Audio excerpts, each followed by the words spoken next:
Welcome back, first grade friends. I'm so glad you will be joining me today for Unit 2, Module A, Lesson 3. Today we will look closely at the story of Fine Fine School by Sharon Creech and pictures by Harry Bliss. Good writers understand opinions are supported by reasons. Today, listen for the opinions expressed by the different characters as we read the story A Fine, Fine School, especially the ones about the school. We will be looking for reasons the author included that show why the characters feel or think the way they do. Our learning intention and success criteria for today says, in this lesson, we are learning to use key details in a story to identify reasons the author gives that show why characters think or feel the way they do. We will know we are successful when we can use details in a story to describe events, ask and answer questions about why characters think or feel the way they do, and write an opinion and support it with key details from the text that explain why the characters think or feel the way they do. We will once again read the entire story, A Fine, Fine School, written by Sharon Creech and illustrated by Harry Bliss. I hope you will read along with me today. Mr. Keene was a principal who loved his school. Every morning he strolled down the hallway and saw the children in their classes. He saw them learning shapes and colors and numbers and letters. He saw them reading and writing and drawing and painting. He saw them making dinosaurs and forts and pyramids. "Oh," he would say, "aren't these fine children? Aren't these fine teachers? Isn't this a fine, fine school?" Near Mr. Keene's school, Tilly lived with her parents and her brother and her dog, Beans, in a small house next to a big tree. On Mondays and Tuesdays and Wednesdays and Thursdays and Fridays, Tilly went off to school. At school, Tilly learned her shapes and colors and numbers and letters. Sometimes when she saw Mr. Keene standing in the hallway, he waved. "Aren't these fine children?" he said to himself. "Aren't these fine teachers? Isn't this a fine, fine school?"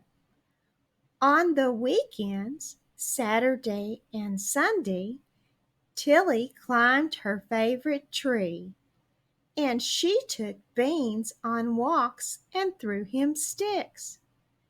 And she pushed her brother on a swing and tried to teach him how to skip. And I can see from the illustrations on the page, Tilly is climbing her favorite tree, and she says to her brother, "I'm stuck. Get help." I also see an illustration that shows Tilly trying to teach Beans how to fetch a stick. And Tilly says to Beans, "Let go now, Beans." And in the very bottom, I see an illustration that shows Tilly's little brother trying to learn how to skip. And he's thinking to himself, "Be one with the skip." But on Mondays and Tuesdays and Wednesdays and Thursdays and Fridays, Tilly went off to school. Beans and her brother did not like to see her go. Hurry, hurry, hurry home, her brother called. One day, Mr. Keene called all the students and teachers together and said, "This is such a fine, fine school. I love this school. Let's have more school.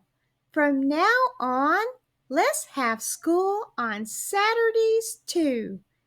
The teachers and the students did not want to go to school on Saturdays. But no one knew how to tell Mr. Keene that. He was so proud of the children and the teachers, of all the learning they were doing every day. And so that Saturday, Tilly set off for school. "But it's Saturday. What about the swings?" her brother called. The following month, Mr. Keene announced, "This is such a fine, fine school. I love this school. Let's have more school. From now on, let's have school on Sundays too." The teachers and the students did not want to go to school on Sundays, but no one knew how to tell Mr. Keene that. He was so proud of the children and the teachers, of all the learning they were doing every day. Boys and girls, I noticed on this page we have a new vocabulary word. Did you notice the new vocabulary word that's highlighted in the text? In the sentence, "The following month, Mr. Keene announced, 'This is such a fine, fine school,'" the word "announced" means to make known publicly or to tell people something officially. In this sentence, Mr. Keene is announcing or telling everyone how he feels. And so that Sunday, Tilly set off for school. "But it's Sunday. What about the skipping?" her brother called. The following month, Mr. Keene called everyone together and said, "This is such a fine, fine school. I love this school. Let's have more school. From now on, let's have school on holidays too. On Easter and Ramadan and Thanksgiving and Christmas and Hanukkah, on all the holidays, on every calendar." The teachers and the students did not want to go to school on holidays, but no one knew how to tell Mr. Keene that. He was so proud of the children and the teachers, of all the learning they were doing every day. And so, on Christmas, Tilly set off for school. "But it's Christmas. What about Christmas?" her brother called. The following month, Mr. Keene called everyone together and said, "This is such a fine, fine school. I love this school. Let's have more school. From now on, let's have school in the summer too, all summer long, every single day." "How much we will learn," he said. "We can learn everything. We will learn all about numbers and letters, colors and shapes, the Romans and the Egyptians and the Greeks. We will learn about dinosaurs and castles and everything.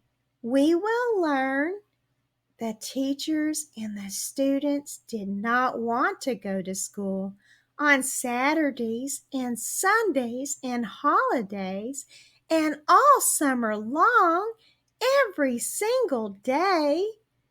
But no one knew how to tell Mr. Keene that. He was so proud of the children and the teachers of all the learning they were doing every day. I see another vocabulary word. Did you see the new vocabulary word highlighted in the text, boys and girls? The word everything means all things. In the sentence, we can learn everything. Mr. Keene wants his students to learn all things. And so, on the first day of summer, Tilly set off for school. But it's summer. What about summer? Her brother called. And that day, Tilly went to see Mr. Keene. She stood in his office in front of his desk. What a fine, fine school this is, Mr. Keene said. What amazing things everyone is learning. Yes, Tilly said, we certainly are learning some amazing things. A fine, fine school, Mr. Keene said. But, Tilly said, not everyone is learning. What? Mr. Keene said. He looked very worried. Who? Who isn't learning? Tell me, and I will see that they learn. My dog Beans hasn't learned how to sit, Tilly said, and he hasn't learned how to jump over the creek. Oh, Mr. Keene said. And my little brother hasn't learned how to swing or skip. Oh, Mr. Keene said. And she said. But you go to school, Mr. Keene said, to our fine, fine school. True, Tilly said, but I haven't learned how to climb very high in my tree, and I haven't learned how to sit in my tree for a whole hour. Oh, Mr. Keene said. That day, Mr. Keene walked up and down the halls, looking at the children and the teachers. Up and down he walked, up and down, up and down. The next morning, Mr. Keene called everyone together. The children and the teachers were very worried. Mr. Keene said, "This is a fine, fine school, with fine, fine children and fine, fine teachers, but not everyone is learning." The children and the teachers were very, very worried. Mr. Keene said, "There are dogs who need to learn how to sit and how to jump creeks." What did he mean? Was he going to make their dogs come to school? There are little brothers and sisters who need to learn how to swing and how to skip. What did he mean? Was he going to make their younger brothers and sisters come to school too? The children and the teachers were very, very, very worried.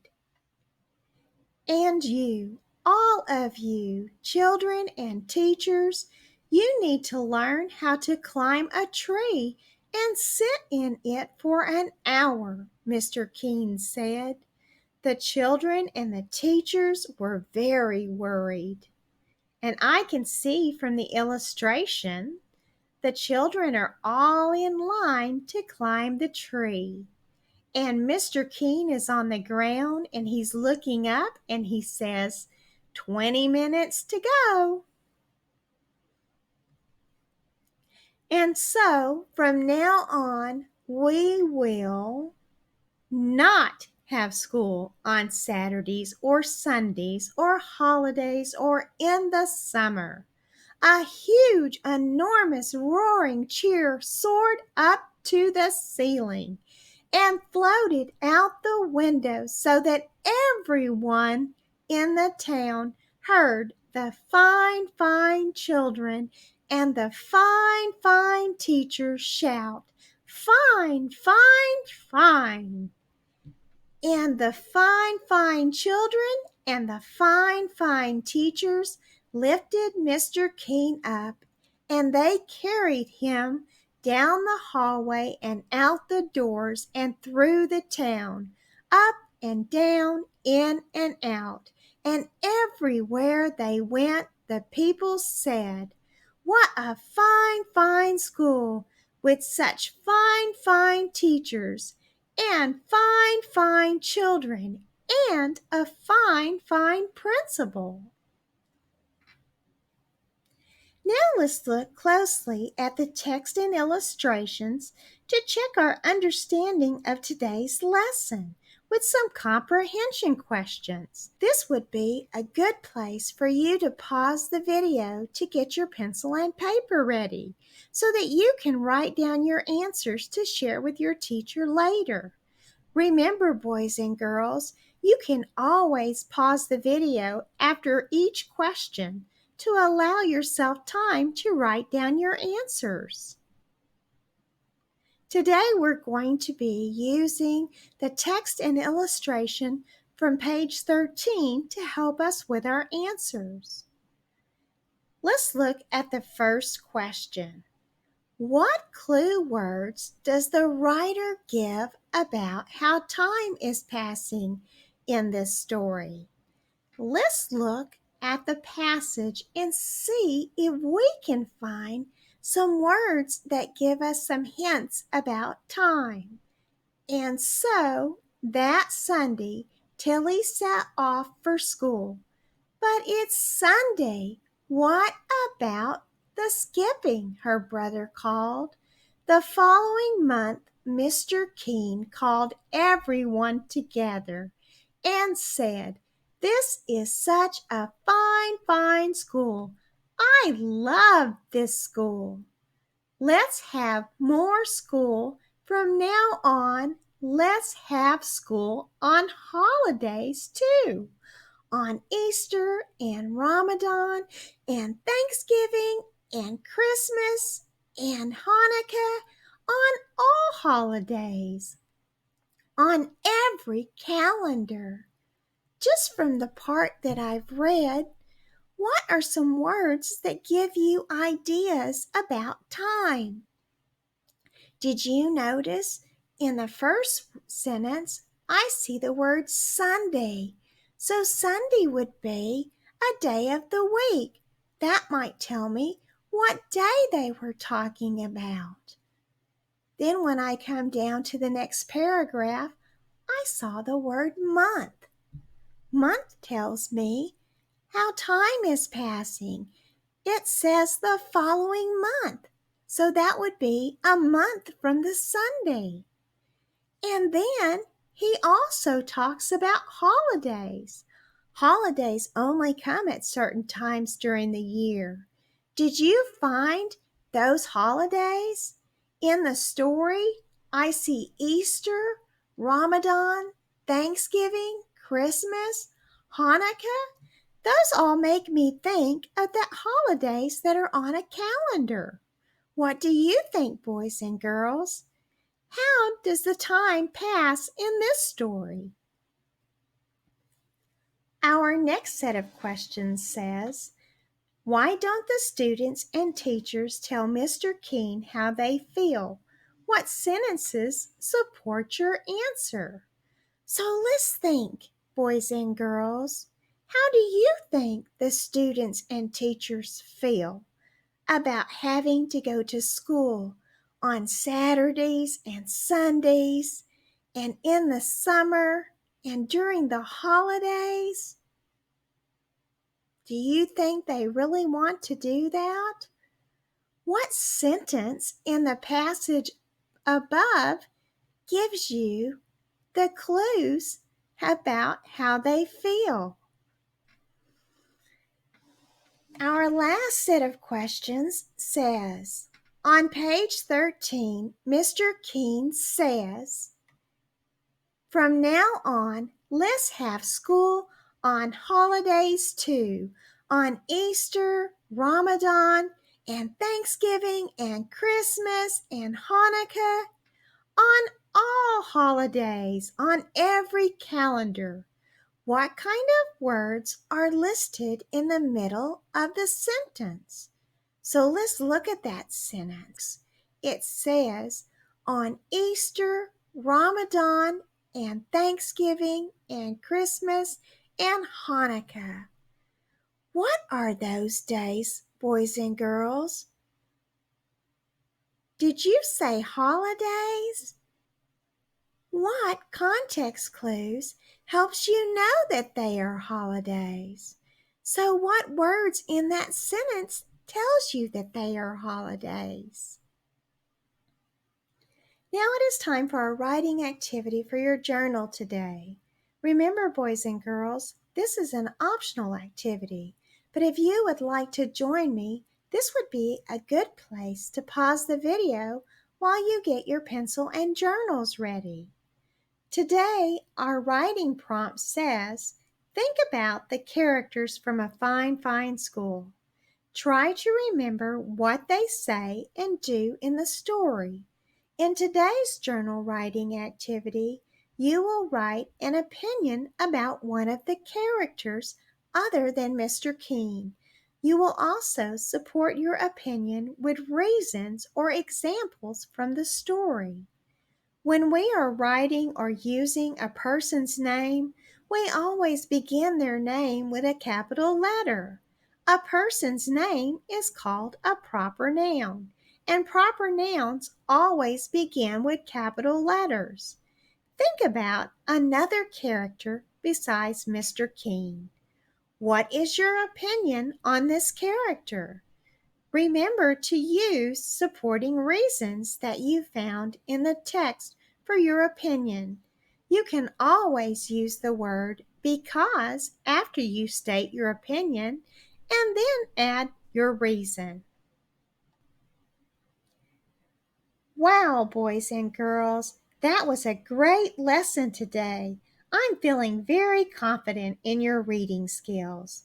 Let's review our learning intentions and success criteria to see how we did today.